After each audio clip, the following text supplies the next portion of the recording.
কিছুই চেঞ্জ হয় না এই দেশে। কেন হয় না জানেন? আমাদের পকেটে দুটো টাকা আসলে একটু চেহারাটা কেউ চিনলে আমাদের চলার ভঙ্গি চেঞ্জ হয়ে যায়। আমার কলার টলার বডি শডি দেখাই তারপর চলি। বাঙালির ধ্বংসের কারণে এগুলো, যা কিছু বলছি এতক্ষণ এগুলোই ধ্বংসের কারণ। যতদিন পর্যন্ত কাঁচামাল ঠিক না হবে, বাংলাদেশে তো বাস দিয়ে হাসপাতাল হয়েছিল, হাসপাতাল, ওটার নাম হাসপাতাল। তো এইরকম বাংলাদেশের জনগণ যতদিন পর্যন্ত ভদ্র না হবে ততদিন পর্যন্ত এরা বই পড়েই থাকবে। নজরুল থেকে, তারপর হাবিলদার রজব থেকে, এরপর এই যে 90-এর এরা, তারপর শাপলা, তারপর এই যে জুলাই, দফায় দফায় সবাই হারাই গেছে। আপনারা হারাই ফেলছেন বাংলাদেশের এই ধরনের মানুষগুলোকে, আপনারা হারাই ফেলছেন যারা আপনাদেরকে স্বাধীনতা দিতে চেয়েছিল। আমি তো বলতেছি যদি বিএনপি সরকার টিকে যায়, আগামীবার কিসের জামাত আর কিসের এনসিপি, আওয়ামী লীগই থাকবে বিরোধী পক্ষ, আর আমরা সবাই ইন্না লিল্লাহি ওয়া ইন্না ইলাইহি রাজিউন। এরপর বাংলাদেশ গেলে ছুলে আরো অবস্থা খারাপ হবে। তবে এই সব হতাশার ভিতরেও আমি ওই এক কথার উপরে এখনো আমল করি যে শেষ জামানায় এমন একদল বের হবে যাদেরকে কেউ থামাতে পারবে না, আর আমি ওদের জন্য দোয়া করি। আমি চাই আমার বংশধররা এক শ্রেণীতে সামিল হোক। হয়তো আল্লাহ ওই এক শ্রেণী তৈরির যে পন্থা, ওটাতেই আমাদেরকে হাঁটাচ্ছে। সবাই নিজের জায়গা থেকে ভদ্র হতে হবে, ইমানদার হতে হবে। বিএনপিরা, তারপর আরো কে কে যেন আমার বাড়িতে আমার আব্বাকে এসে বলছিল, প্রথমে বলছিল যে স্যার ওরে আমরা একটু সম্মাননা দিতে চাই। তো আব্বা আমার মতো একটু ঘাটতারা টাইপ মানুষ, সরি আমি আব্বার মতো ঘাটতারা টাইপ মানুষ।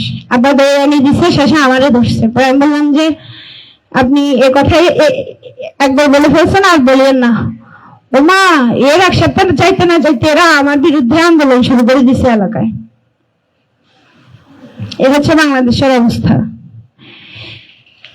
বাংলাদেশের জনগণকে যদি আপনি 5 টাকায় মাগ না দেন, আর এটা তো ওই জাতি যে রাস্তায় কারো 500 টাকা পড়ে গেছে, এরা আগে একবার এইভাবে তাকাবে, একবার এইভাবে তাকাবে, এরপর পায়ের নিচে টাকাটা লুকাই, তারপর নিয়ে হেঁটে চলে যাবে। এই জাতি আবার ভদ্র, আর এই জাতি আবার স্বাধীন জীবনও হবে না। নিজেদেরকে ভালো না করলে, নিজেদের লোককে সংযত না করলে কখনোই আপনারা স্বাধীনতা অনুভব করতে পারবেন না, কোনোদিনও না। আজান দিচ্ছে, আল্লাহ সবাইকে ভালো রাখুন। আমার যাওয়ার সময় হয়ে গেছে, সবাই ভালো থাকবেন, আমার জন্য দোয়া করবেন। আমার প্রত্যাশা হচ্ছে এমন কেউ সরকার গঠন করবে যে বাংলাদেশের আপামর জনতার হয়ে কথা বলবে, আমাদের জন্য কাজ করবে।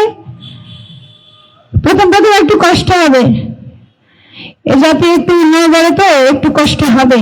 তবে আপনি যদি একবার বিশ্বাস দিতে পারেন যে আপনি এদের জন্য আসছেন, আর নড়বে না। তবে আমি এনসিপির মধ্যে কিছু কিছু ব্যক্তিকে খুব পছন্দ করি, যেমন আমাদের নাসির ভাই কেন জানি বলে ফেলে, যদি উনি বেঁচে থাকে, ওনাকে বাঁচায় রাখে, তাহলে হয়তো এনসিপি, নাহিদ ভাই যদি বাঁচায় রাখে তাহলে হয়তো এনসিপি ভবিষ্যতে কিছু একটা পরিবর্তন রাষ্ট্রে আনতে পারে। আর বিরোধী পক্ষ রাখবে আমাদের জামাতকে, বিএনপিকে আমি চাই না, এটা আমার প্রত্যাশা। আমি চাই না বিএনপিকে। একটা ভ্যালিড পয়েন্টে এরা আমাকে দেখাতে পারে না গত 6 মাসে যে আমি এদেরকে চাইবো।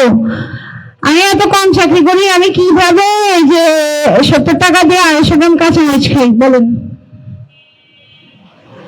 আমার তো টাকা নাই, আমি তো দুর্নীতি করি না এই রাষ্ট্রে। আমার কোনো ঋণ খেলাপি নাই, আমার কোনো মন্ত্রিত্ব নাই, কোনো গদি নাই। আমি 600 টাকার বোরখা পরে এখনো জীবন কাটাই।